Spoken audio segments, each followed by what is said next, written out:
And the medals keep coming in for Team Nigeria at the 13th edition of the African Games in Ghana. Of course, a swimming and judo event. 2 bronze medals won just some minutes ago for Team Nigeria. Yes, when you look at the medals table, it's looking pretty for Team Nigeria. Welcome to Sport Tonight. I'm Cecilia Mogbe in Lagos. And of course, we'll be talking about the African Games tonight and also touchdown on MPFL, that's Nigerian League. Most of the games that went down at the weekend. Of course, we have midweek games also coming up Wednesday. And also, yes, go to the continent where Rivers United, they've got their opponents in the quarterfinals of the CAF Confederations Cup. They're bidding to become the first Nigerian club side to win the CAF Confederations Cup after Ayimba did that. Was it 2005? It's been a long time they did that. And also, we'll also take a look at the UEFA Champions League games currently going on. We'll be giving you updates from those games currently going on. Napoli up against Barcelona. Osimhen is starting for them. And of course, you have Xavi having 2 teenagers in the squad against Napoli. That's a risk, you would say.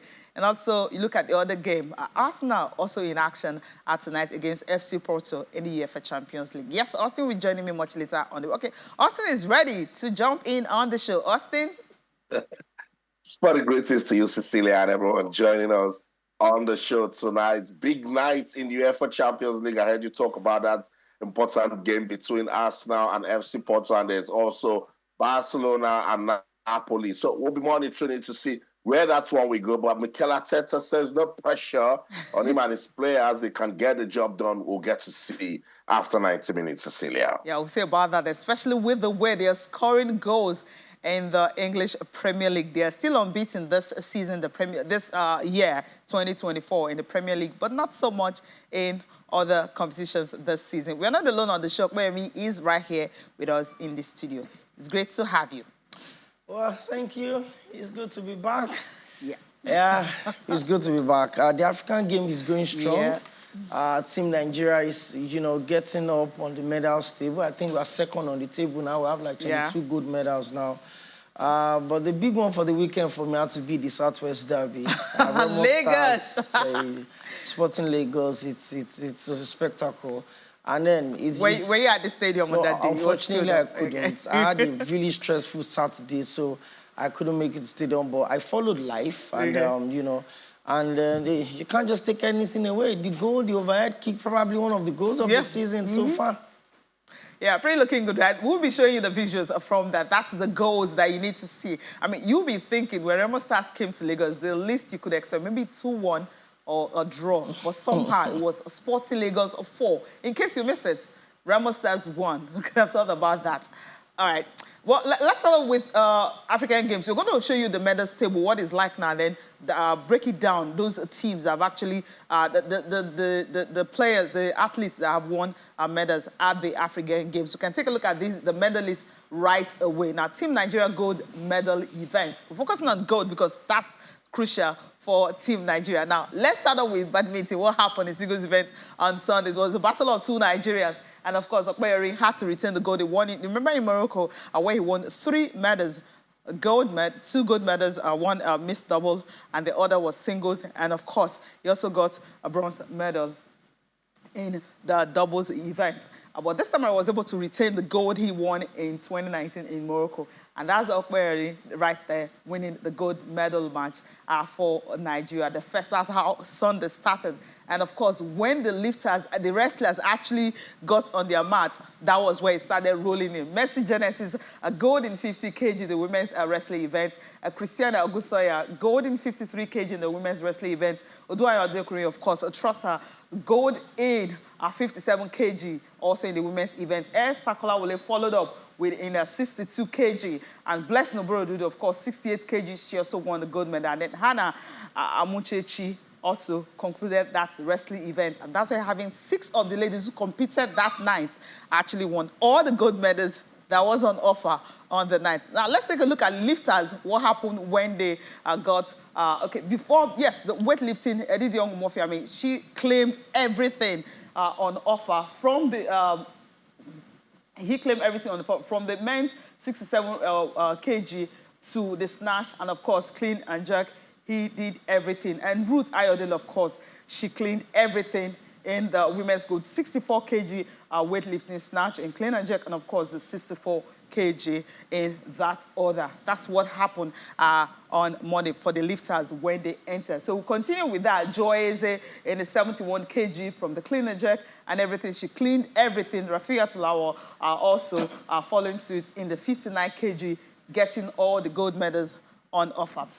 Now, Ajiat Olarinoye actually rounded this off for the women, 55 kg, and of course, cleaning all of it. So this also happened on Monday and on Sunday for Team Nigeria, and that's why the gold medals are rolling in. If you can quickly take a look at the medals table as at 8 p.m., yes, this is what it's like. Egypt, running away with this one. That's what happens when you have more athletes going into the competition. 50 gold medals, 50, yes.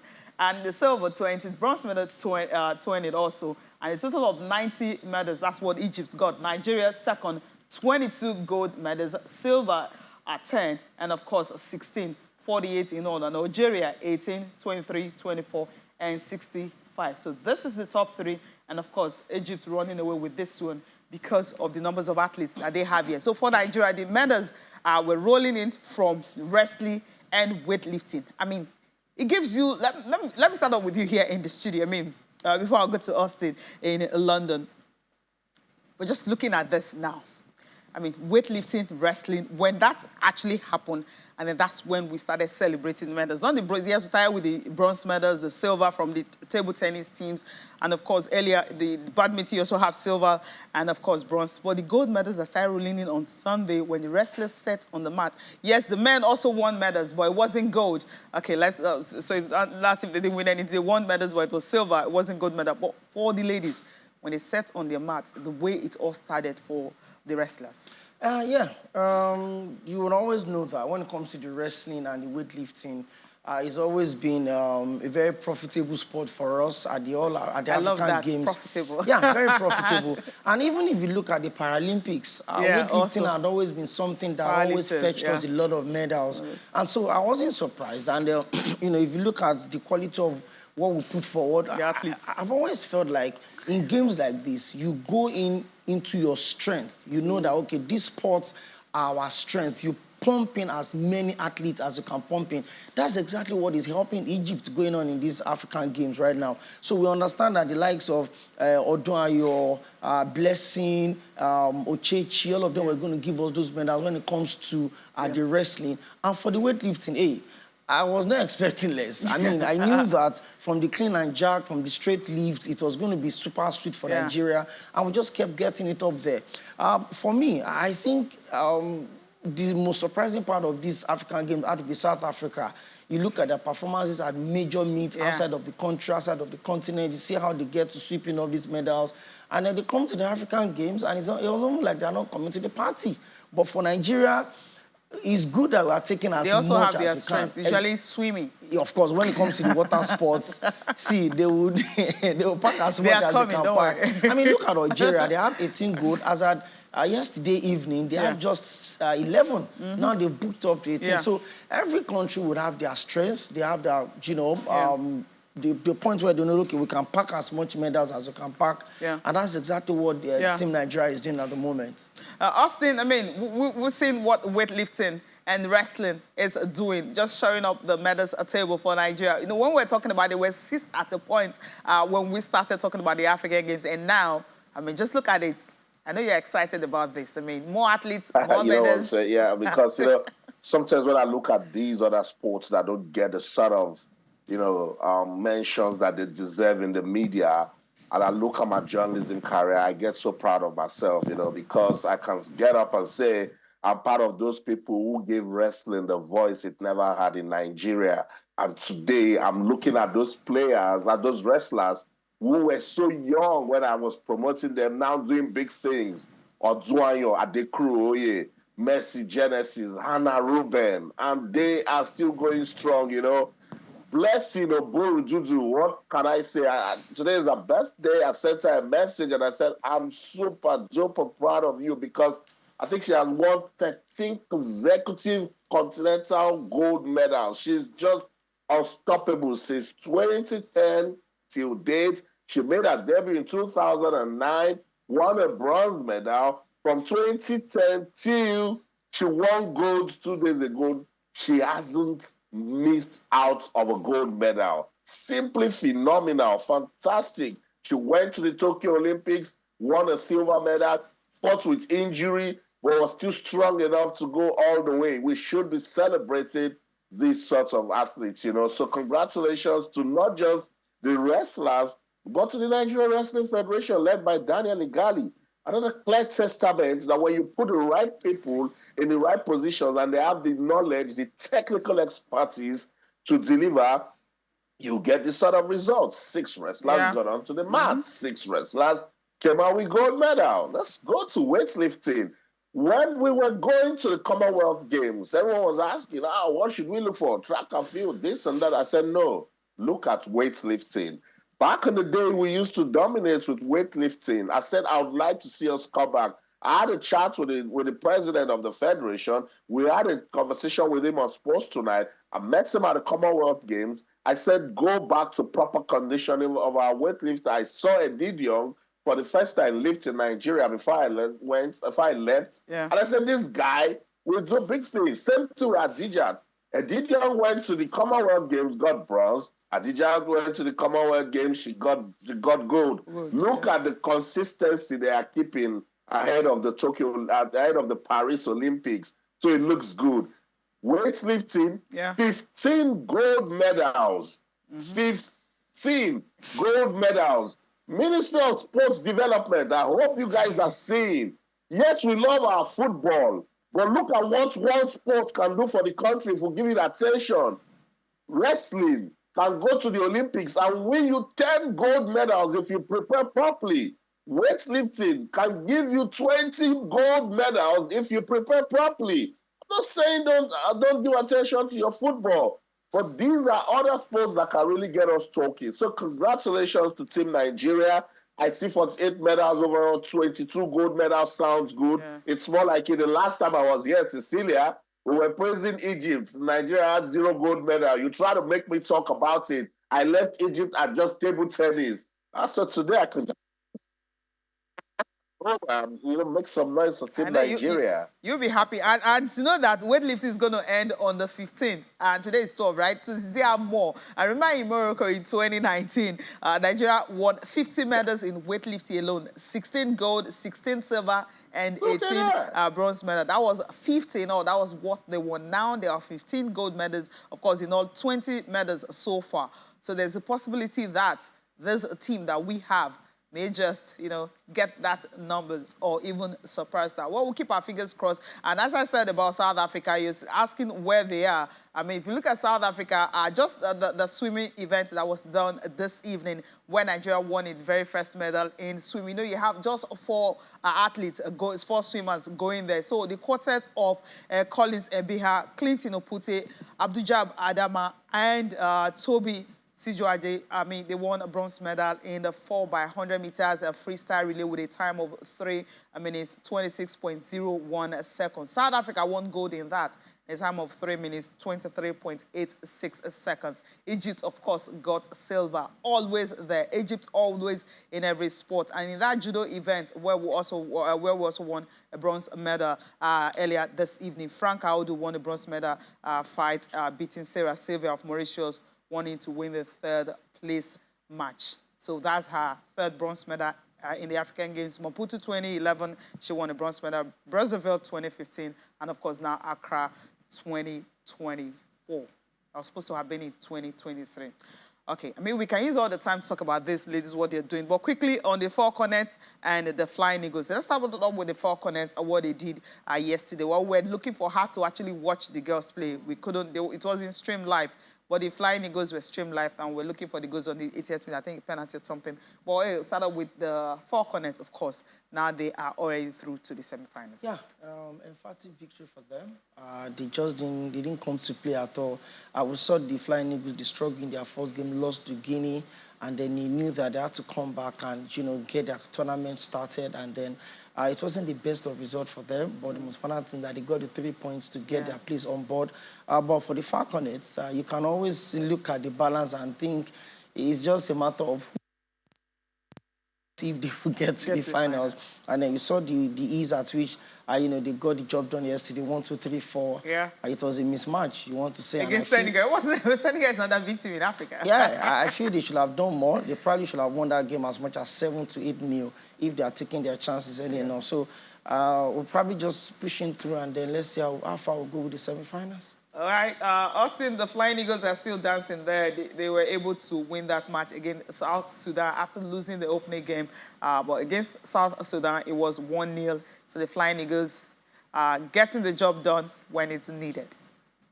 Yeah, getting the job done, but a lot of persons are still asking questions. You just talked about the 4 corners, and it was easy peasy analysis. They just needed to do what they had to do, and it's worrisome. We cannot be struggling at the under 17 and under 20 level. It's just clear that our football isn't growing if we are struggling at that level. Yes, some will come and say African countries are doing their bit, but if we're losing to Uganda at on the 20 level at the very, crucial tournaments such as this, and then we struggle to beat South Sudan, then we should ask questions, because we know that we've got talent at this level. We're seeing it with the girls. Why aren't we seeing it with the boys? So we need to do something. The NFF must come out and be proactive, bring up programs for football at the grassroots level to get it going. Fight age cheats, because you just can't cheat your way to the top. Fight age cheats. Do the right things. Look at Cameroon, even suspending players who lied about their age at the senior level. Some might come out and say, what are they trying to prove? But that's how to start tackling the problem from the base, from the roots. Fight age cheats at the developmental level, and your football will shine, because we should be seeing some level of longevity. We want to see players who can go all the way. We've started talking about them. Look at Alex Iwobi. Alex Iwobi has got 77 caps already, and he's just 27. Yeah. How many players go all that way in their entire career? So it tells you that if we do the right things, get proper young persons to play the sport, and because the game has gone scientific. So if you cheat at a particular level and shine, it's waiting for you in front where more science is applied to it, and then you cannot do anything. So I think that's what we're suffering with our football at the under 17 and on the 20 level. We must find a way to correct it, otherwise Cecilia will struggle, because if you see what a lot of African countries are doing now, then you know that we've got a lot of work to do. We're getting there, and that's why that under-17 youth league, actually, it's something we've been talking about, because of the way PFL was serious about it, and they are putting everything in place to ensure that that will be proper. But then let's leave the African Games and quickly talk about archery. Yes, archery is on the menu tonight. Archery is actually a sport like, bow and arrow. That's what it's all about. But we're talking about the show. We're talking about that tonight, because the maiden edition of the Zane Archery Lagos Open Championship finished on Sunday in Surulere, Lagos. Main bowl, of course, the National Stadium. That's where the archers were competing. Over 90 of them competing in the 2 days competitions, divided into 4 categories. The recurve with the bare bow archery, and of course he had the junior and the para category. There has 9 different archery clubs across the country that participated in this event. So you have the 50 meters compounds mixed category, were also part of it. So you have winners also emerging. And the DG of Lagos State Commission was one of the dignitaries there in that event, talking about Olalekon Fatudu. Let's listen to him. Of course, Austin and Okpeyemi will chip in on archery in Nigeria.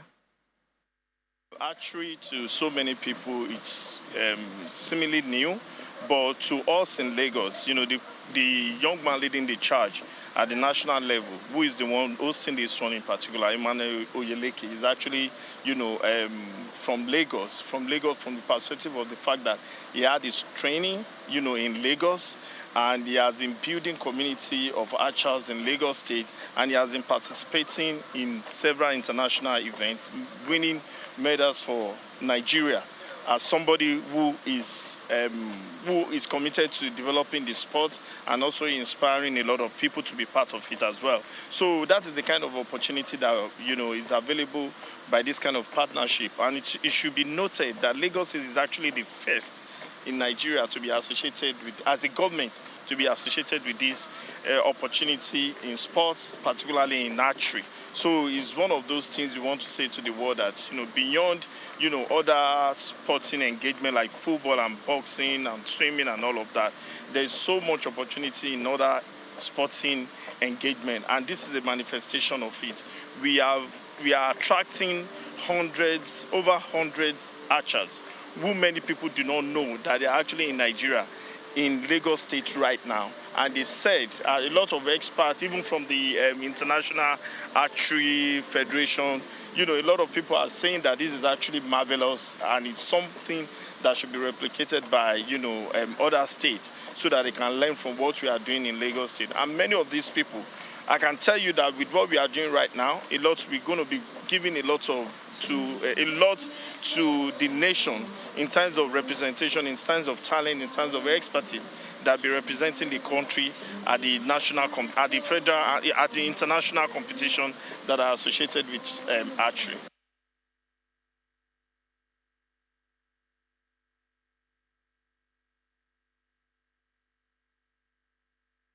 So that's it.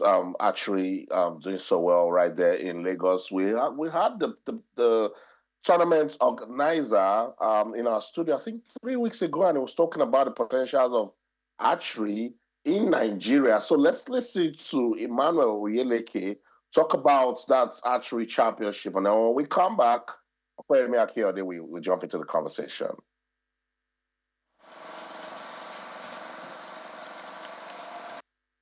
We have potentials, even as Nigerians, in archery. It can give us medals, even at the highest level, even at Olympics, if we take it seriously. And that's what we're doing here. That's what we're starting here, because this is just the starting point. We have over 80 or 90 athletes from different clubs all over the nation. We have clubs from Abuja. We have 2 clubs represented from Abuja. We have the Nigerian Navy, Nigerian Police. We have Zen Archery Club. We have Hatch Archery Club. We have Ogun State Archery. We have from all over.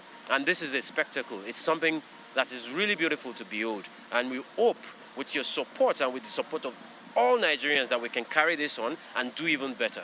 In terms of administration, we need to do better. It's proven that we can't really rely on the government. We can't really rely on the administration at the top level. We have to start from the grassroots. We have to start making change, even right from here in Lagos. We're so happy that the Lagos State government and the Lagos State Sports Commission has supported and thrown all the weights behind us. We know that this is just the beginning, and I know that we'll even very soon, in a few weeks, in a few months, we can be able to boast of another tournament of this nature, of this magnitude, or even bigger than this. I think we've set a standard, and that standard we would try to uphold. And we know also that even everybody that has come to this championship will strive to see how they can bring themselves up to the standard. We've seen the standard of the game, we've seen the standard of the organization, we've seen the standard of the skills of the archers, we've seen the standard of the coordination. I feel like everybody will start to make this a benchmark going forward, and we hope for the best in this game. I love the way Manuel Oyeleke is going on with that one. Passionate about archery.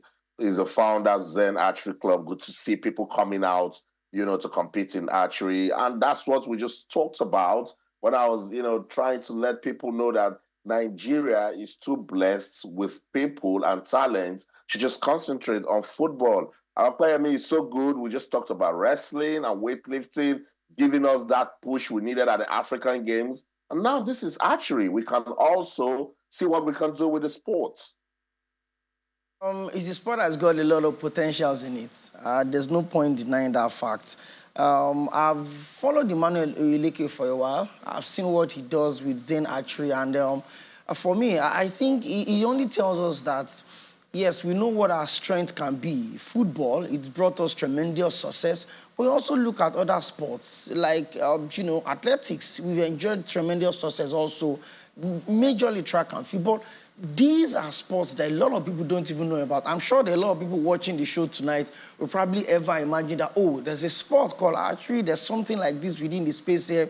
And this has to do with a lot of the government going into partnership with the private sector, individuals, well-meaning Nigerians that really understand how well this sport can put us at the world stage. I mean, this is a sport that is done at the Olympics, is done at the big major events in the world. So they have big association. And so if individuals that have interest in sport like this can come into the setup, encourage athletes like this, we saw it. Funny enough, I didn't even know it was going to be on the menu this evening. Actually, I saw a highlight of it, and I'm like I said, I've known Emmanuel Oyeleke for like a year or two now. I see what he does, and I'm really happy. And hey, you look at what the Lagos State government is doing. Lagos State Sport Commission, the support that are trained behind some of these sports. If other state government can also look into it. Emmanuel talked about the fact that people came all the way from Abuja, all the way from Ogun State to get involved in Lagos. If other state governors and government can also look into this, partner with private individuals that have this club, sponsor this club, so that it doesn't just become football, and football alone. Yes, we have the talent, but in a country of almost around 30 million people, with a youthful population of almost 60%, we know that there's no sport in the world that we cannot excel in if we put in all the effort. It's as simple as that. And I love the fact that they're starting at the grassroots level, everyone come take and then taking down to the elite level. And, of course, where the Federation can actually take over from that one. All right, let's talk about the CAF Confederations Cup. The draw is out. And, of course, we know the team that Rivers United will be facing, defending champ of the CAF Confederations Cup. Now, let me just run through the draws that happened earlier today. Just take a look at the team, the quarterfinals draw. Okay, we'll start off with the CAF Confederation. You have a Modern Future from Egypt against Zamalek. I mean, these two sides are up against each other. Abu Salam of Libya up against RS Berkane of Morocco, and Rivers United Nigeria, UMS Algeria. That's the team. They will be Stade Malien will be up against Dream FC of Ghana. So this is the quarterfinals draw. So Rivers United are playing their first leg at home. Remember what happened during the group stage, where they won only one game away from home, lost 2 and drew 1. But all their home games, they won it. They can beat as many goals they can, then try not to lose so much when they go to Algiers. You'll be into the semi-finals, but they are hosting first. Let's just quickly run through the CAF Champions League. Of course, that's for the bigger boys. Simba FC. I mean, you're looking at Tanzanian team, the CAF Champions League, and you're asking yourself, where's Nigeria? Well, they were out very early. Simba of Tanzania against Al Ahly, the most successful team in the CAF Champions League. They're up against each other. TP Mazembe of DRC, and of course, our Petrolas of Angola will also be in action in the quarterfinal. Esperance of Tunisia against ASEC Mimosa of Cote d'Ivoire. Young Africans are the Tanzania champions up against Mamelodi Sundowns of South Africa. Yes, this is what it's like in the CAF Champions League. But of course, our focus is on Rivers United, because that's our team and that's the team representing Nigeria on the continent. Rivers United, as I mentioned, their run away from home wasn't pleasant all through the group stage, because they won 1. That was the last game against the whipping boys of that group, who didn't get any points at all. The Angola side, APC Lobito of Angola. But now, they just need to, I don't know what they would do, but then this is a bit tricky. You're up against, and you know the team they're up against, not a small team. So, well, there's still big boys left in the CAF Confederations Cup. There's still Zamalek.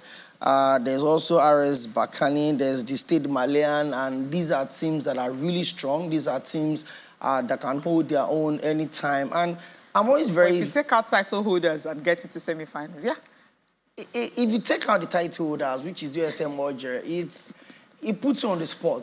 It puts the entire attention on you. If you can knock out the defending champion, then nothing should stop you, ideally. But I like the fact that Rivers United will be playing the first leg at home. And I want to believe that the Rivers State government will put all their arsenals on the table, support the team, improve their... But they're playing in Uyo. Yeah, regardless. I mean, I'm sure that this should even spur the state government to do enough and give them a befitting stadium where they can have the complement of the entire fans, making sure that there's that energy around the stadium.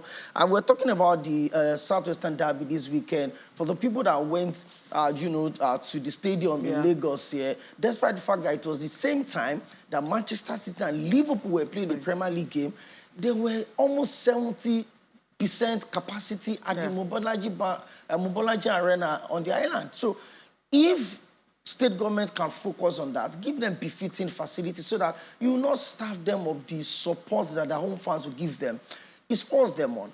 And whatever Rivers United can do, let them get this job done in the first leg. Now, they know the money involved if you progress at these stages of the Confederations Cup. If you get $800,000 or you get $1.2 million, Cecilia, that's a lot of money. It helps you to settle down, helps you to prepare ahead, irrespective of where Rivers United finish at the end of the current MPFL season. So it's a game they understand the drill, and I want to believe that the farther you go in tournament like this, the more you understand the politics that it entails to play on the continent. It is not child's play, whether in the CAF Champions League or the CAF Confederations Cup. So I really hope that Rivers United will do themselves a world of good in the first leg, get a comfortable result, go to Algeria, and make sure that, like you said, they don't get badly beaten.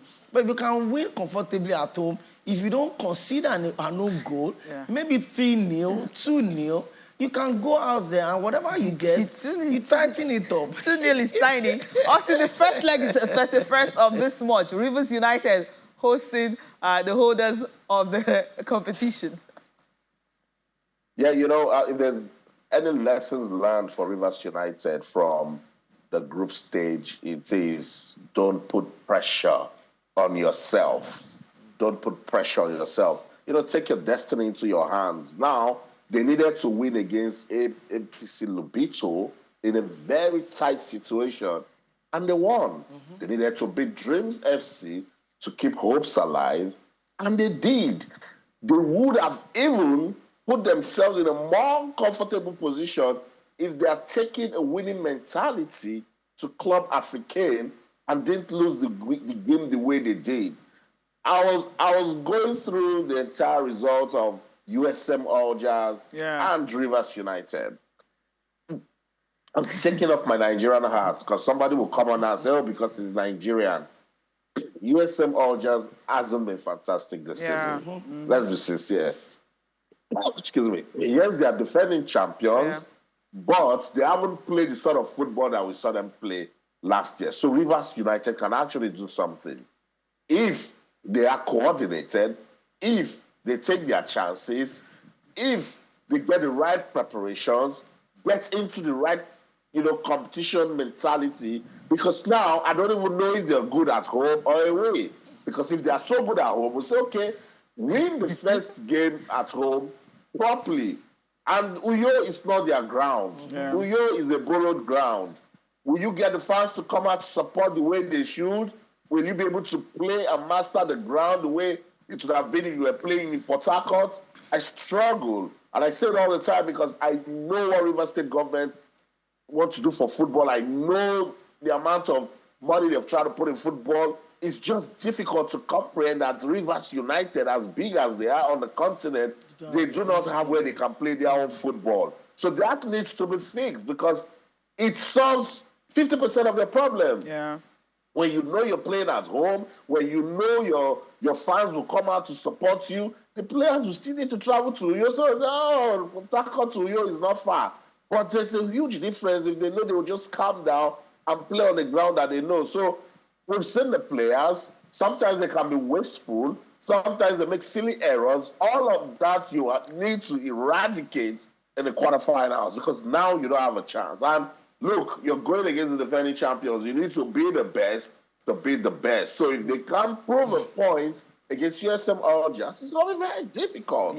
So difficult. But if they can prove a point, go beyond this, if they beat USM Algiers, I'll come confidently on national TV and say Rivers United will go all the way to the finals. I hope they can do that. It's the second time they are making it to this stage, back-to-back for Rivers United. And take a look at the last 20 finals contested in the CAF Confederations Cup. the Northern African clubs have actually won 15 of it, and you have 5 of them in the quarterfinals. That tells you a whole lot of stories about what the North Africans have been doing when it comes to continental football in Africa. Let's leave that and quickly go to MPFL games for midweek games. So many of them. Those teams are lost well. Will I use the word woefully? Those teams are lost woefully, you know, at home. I mean, away from home. I mean, not their home. But there are some teams that is really not looking good. I'll just run through them, and then we'll now focus on 2 games that happened at the weekend. Of course, he's been talking about Sporting Lagos since. And, of course, you also have Aqua United. Well, okay.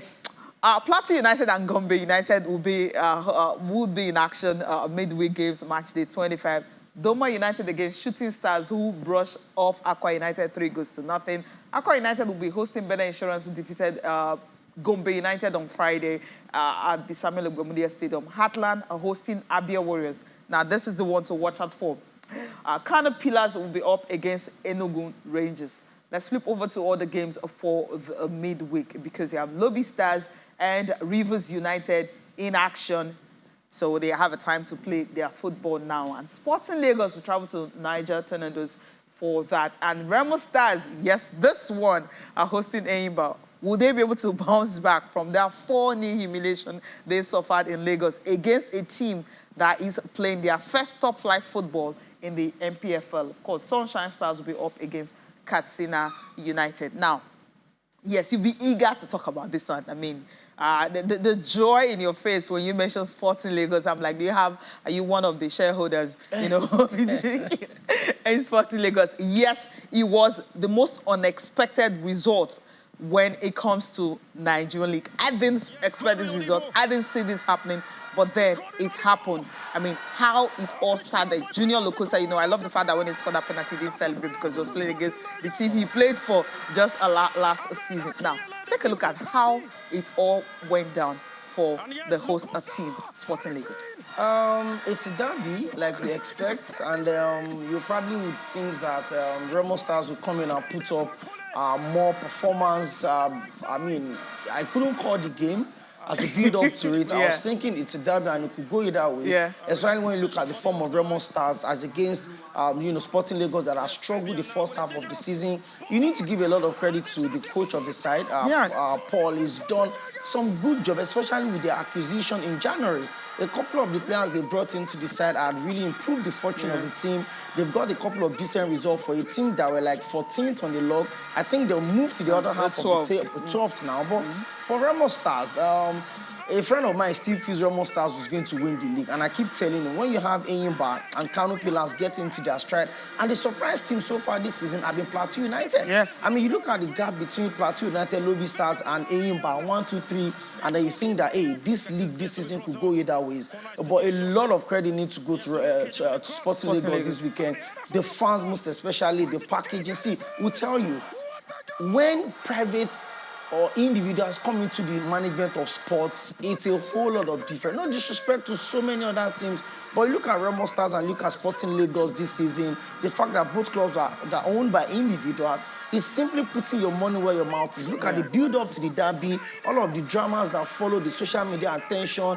We had Mary Alaba, the younger sister of David Alaba, was in the stadium to watch the game live. We had a lot of people. It was streamed live, and that's exactly what you get. Football is a bottomless pit. It's a space where you have every opportunity to make money from merchandise, from match day sales, from everything you need to do. And guess what? For the people that watched the game live, for Sporting Lagos, there was a mail that was sent to them the following day with a link to watch the highlight to also tell them that, hey, the next game is going to be against Kwara United. If you're interested, come back to Lagos again and enjoy a beautiful game of football. It's as simple as that. But for tomorrow, I'm really looking forward to the game between Plateau United and Gombe United. It's a regional derby, and it's a game that will have a lot of energy in it. And also, hey, Heartland and Aqua United is going to be another big game to look out for. But guess what? There's Remo Stars that want to bounce back from that defeat field. There's also Enyimba that is still fresh from the drama that came up in the game where the referee had to go watch from the broadcaster to use a VAR, cancel the goal, brought back the goal, allowed the goal to stand. There was a protest by the opposing team, and then they allowed the game to just go off without the teams playing. A lot of things need to be done in the Nigerian Professional Football League, Nigerian Premier Football League rather, administrative-wise, decision-making. You look at some of these pitches. Austin mentioned the fact that it's a disappointment that it seemed like Rivers United don't have a pitch that could be certified to host continental games in Port Harcourt. When you look at a state like Delta, and they have like 4 or 5 standard stadiums that could host games. So I think the administrators of football need to understand the fact that this is people's future, people's lives. People make their source of wealth, income, living from these things. Get serious with it.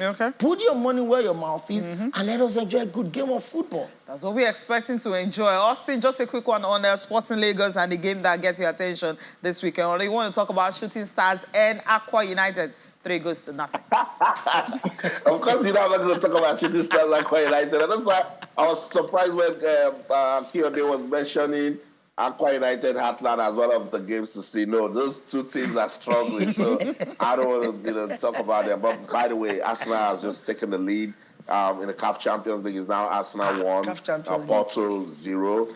Trossard with that goal here for the Gunners in the 41st minute as we approach halftime. Let's talk about the NPFL quickly now. Now, you see, it's going to be really interesting. And why it will be interesting this midweek is because teams such as Plateau United, Remo Stars, Lobby Stars, they will be under pressure.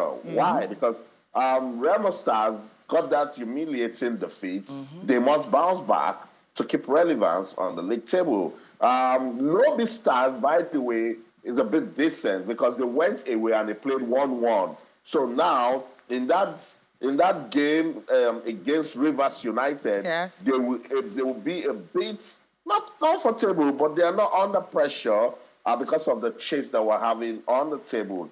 I've been waxing lyrical about Plateau United all season. A great job they are doing. But let's see what they can do against Gombe United. Because, you know, sometimes a lot of these northern games, it's very tricky. You never know where the results will go. But shout out to Sporting Lagos. I remember when the second stanza of the season was just to, happen. Coach Paul was telling us that the bare minimum they can do is try to gather good points in the second stanza and keep their MPFL status. And now I think the 12th on the log, a decent performance against a very fantastic side such as Remo. So let's see. In an MPFL, sometimes it's not about your last result. It is what follows.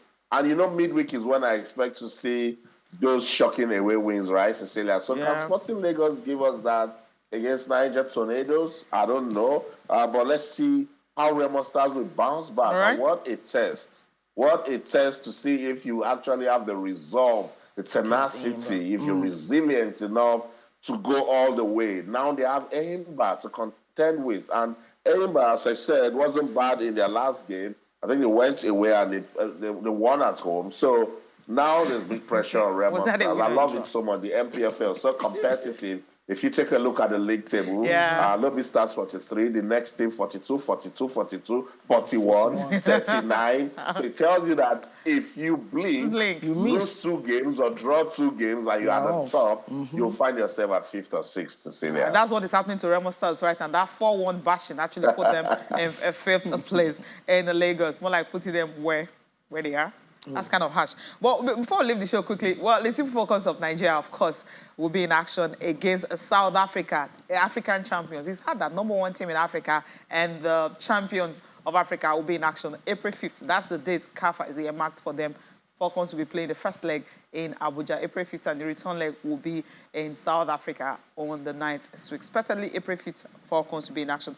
Well, hey, we got to go. Austin, let's wrap this up quickly. If you have something update from the Champions League, you can just run through. Yeah, we're approaching half-time now. The game is still Arsenal 1, Porto 0. Now 1-1 on aggregate. So we're going to have a big game on our hands when the second half begins. So that's the show. In London, I'm Austin Okonakpan. In everything you do, remember, keep talking sports. Bye for now. Well, Akiyode, thank you so much for coming on the program. Thank you, Cecilia, for having me. Thank you.